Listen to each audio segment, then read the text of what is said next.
یہ ہے وہ قابل حذر انجام. اللہ تعالیٰ مجھے اور آپ کو اس سے بچائے. یوم یقول المنافقون والمنافقات للذین آمنوا انظرونا نقتبس من نورکم. جس دن کے کہیں گے منافق مرد اور منافق عورتیں ان لوگوں سے جو ایمان والے ہیں، للذین آمنوا انظرونا، انظرونا ذرا ہمارا انتظار کرو، ذرا ہمیں مہلت دو. کہاں بڑھے چلے جا رہے ہو، دوڑے جا رہے ہو، تمہارے پاس روشنی ہے اور تم جو ہے لمبے لمبے قدم اٹھاتے ہوئے بڑھتے جا رہے ہو. انظرونا، ذرا ٹھہرو، ہمارا انتظار کرو، ہمیں مہلت دو. نقتبس من نورکم، ہم تمہارے نور سے اقتباس کر لیں، اس سے فائدہ اٹھا لیں، اس کی روشنی میں ہم بھی یہ مرحلہ طے کر جائیں. قیل ارجعوا وراءکم فالتمسوا نورا، لوٹ جاؤ اپنے پیچھے کی طرف اور تلاش کرو نور. یہ یہاں بٹا نہیں ہے، مفت میں نہیں ملا ہے، یہ کما کر لایا گیا ہے. جنہوں نے ایمان کمایا دنیا میں انہیں یہ نور ملا ہے، جنہوں نے اعمال صالحہ کا کسب کیا دنیا میں انہیں یہ نور عطا ہوا ہے. تو اگر تم اس سے محروم ہو تو یہاں کسی کو نہیں ملے گا اور کسی کا نور کسی دوسرے کو فائدہ نہیں پہنچائے گا. اگر ممکن ہے تو لوٹ جاؤ. فضرب بینہم بسور لہ باب، پھر ان کے مابین ایک فصیل حائل کر دی جائے گی جس میں ایک دروازہ ہوگا. باطنہ فیہ الرحمہ، اس کے اندر کی طرف اللہ کی رحمت ہوگی، نزول شروع ہو جائے گا رحمت خداوندی کا. وظاہرہ من قبلہ العذاب، اور اس کے باہر کی طرف، سامنے کی طرف اللہ کا عذاب جو ہے اس کا نزول شروع ہو جائے گا. ینادونہم الم نکم معکم، وہ یہ پکار کر کہیں گے اہل ایمان سے کیا ہم تمہارے ساتھ نہ تھے؟ دنیا میں تو گڑبڑ تھے نا. عبداللہ ابن ابی بھی، ابو بکر صدیق بھی رضی اللہ تعالی عنہ ایک ہی مسجد میں ہے، حضور کی محفل میں ہے، ایک ہی صف میں کھڑے ہیں.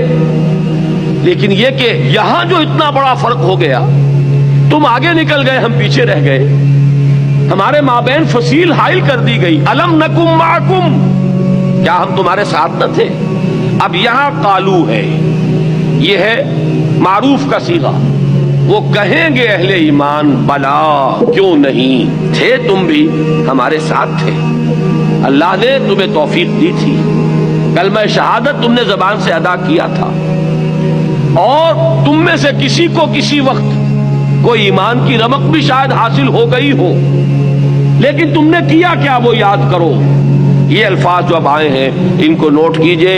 میرے نزدیک یہ قرآن مجید کی عظیم ترین آیات میں سے ہے کہ کسی شخص کو اگر ایمان کی کوئی رمق ملی بھی ہو تو کس طرح درجہ بدرجہ اپنے طرز عمل کی وجہ سے وہ اس سے محروم ہو کر اور نفاق اس کے دل کے اندر قائم ہو جاتا ہے.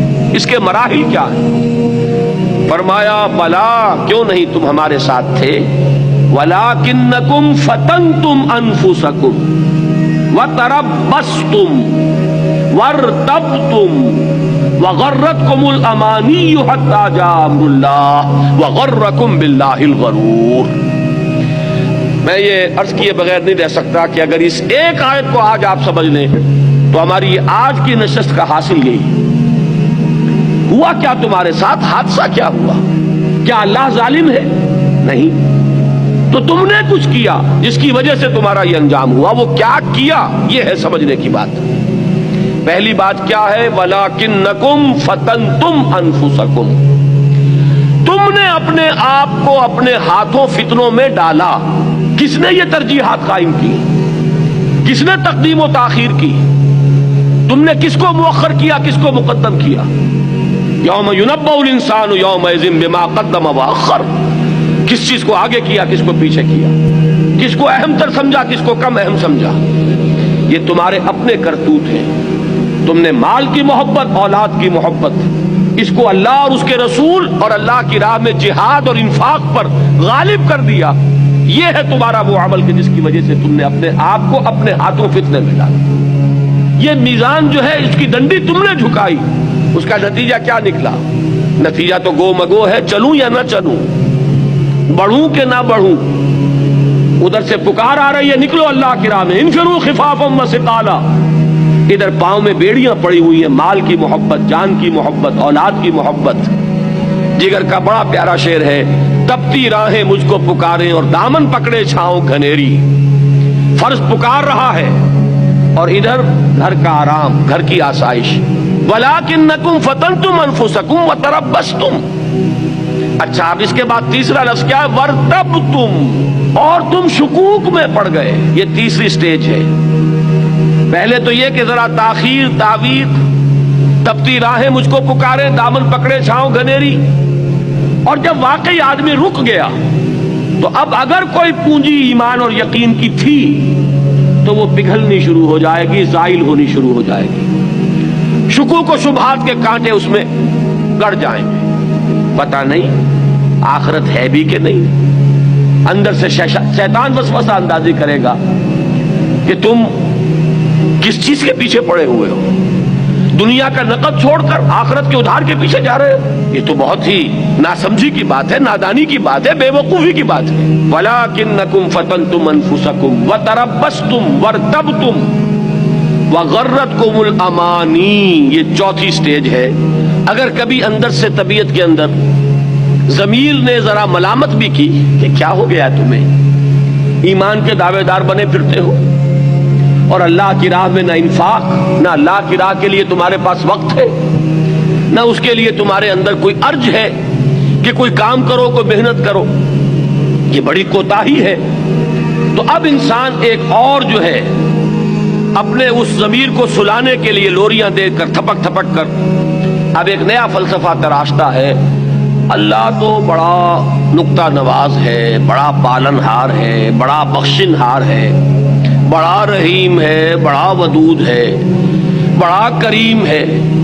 یہ جو واقعہ ہے کہ اللہ ہے، ایسا ہے، لیکن جس جگہ تم اللہ کی صفت کا حوالہ دے رہے ہو وہ غلط ہے. یہ تم نے صرف اپنی جسٹیفیکیشن کے لیے کیا. تو انگریزی میں اس کا صحیح سینس آپ سمجھیں گے وشفل تھنکنگ. یہ ہے وہ چوتھی چیز کہ تمہیں تمہاری خواہشات نے دھوکہ دیا.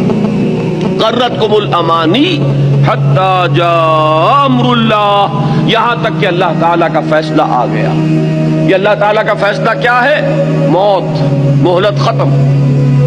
جس طرح امتحان میں کہا جاتا ہے کہ اب قلم رکھ دیے جائیں، بات ختم. امتحان کا وقت ختم ہوا، مہلت عمر ختم.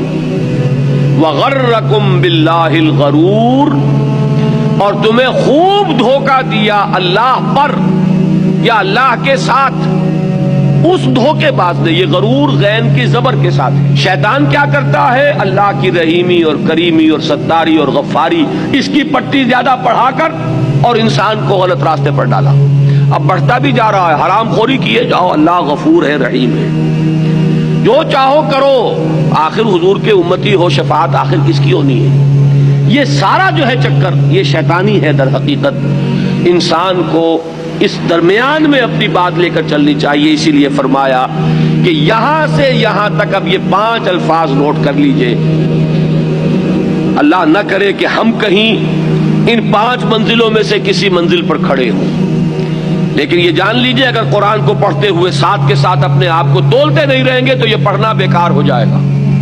لہذا اس آیت کو خاص طور پر پڑھتے ہوئے ہمیں ذرا اپنا جائزہ لینا چاہیے کہ کون سی وادی میں ہے، کون سی منزل میں ہے عشق بلا خیز کا قافلہ سخت جاں. میری اپنی مانوی شخصیت کہاں ہے؟ کہیں ان میں سے کسی جگہ پر تو نہیں کھڑے ہوئے؟ گاڑی کون سی اسٹیشن پر رکی ہوئی ہے؟ وَلَٰكِنَّكُمْ فَتَنْتُمْ أَنفُسَكُمْ وَتَرَبَّصْتُمْ وَارْتَبْتُمْ وَغَرَّتْكُمُ الْأَمَانِيُّ حَتَّىٰ جَاءَ أَمْرُ اللَّهِ وَغَرَّكُمْ بِاللَّهِ الْغَرُورُ. یہ ہے اصل میں تم تھے ہمارے ساتھ وہاں دنیا میں اور انجام تمہارا ہو رہا ہے کفار کے ساتھ. وہاں سے یہاں تک جو سارا سفر ہے یہ ان 5 الفاظ کے حوالے سے پہچان لو. لہذا آپ دیکھیے اگلی آیت کس قدر حسرت لیے ہوئے ہے. فَالْيَوْمَ، تو آج کے دن، لا يُؤْخَذُ مِنْكُمْ فِدْيَةٌ وَلَا مِنَ الَّذِينَ كَفَرُوا، آج نہ تم سے کوئی فدیہ قبول کیا جائے گا اور نہ کافروں سے. مَأْوَاكُمُ النَّارُ، تم سب کا ٹھکانہ اب جہنم ہے. هِيَ مَوْلَاكُمْ، اب تو کافروں کا اور منافقوں کا ان کی مولا، ان کی مددگار، ان کی ہمدرد، ان کی ساتھی، ان کی غمگسار یہ آگ ہی ہے. کوئی دکھ درد اپنا کرنا ہے تو اسی سے کرو. وَبِئْسَ الْمَصِيرُ، اور وہ بہت برا ٹھکانہ ہے.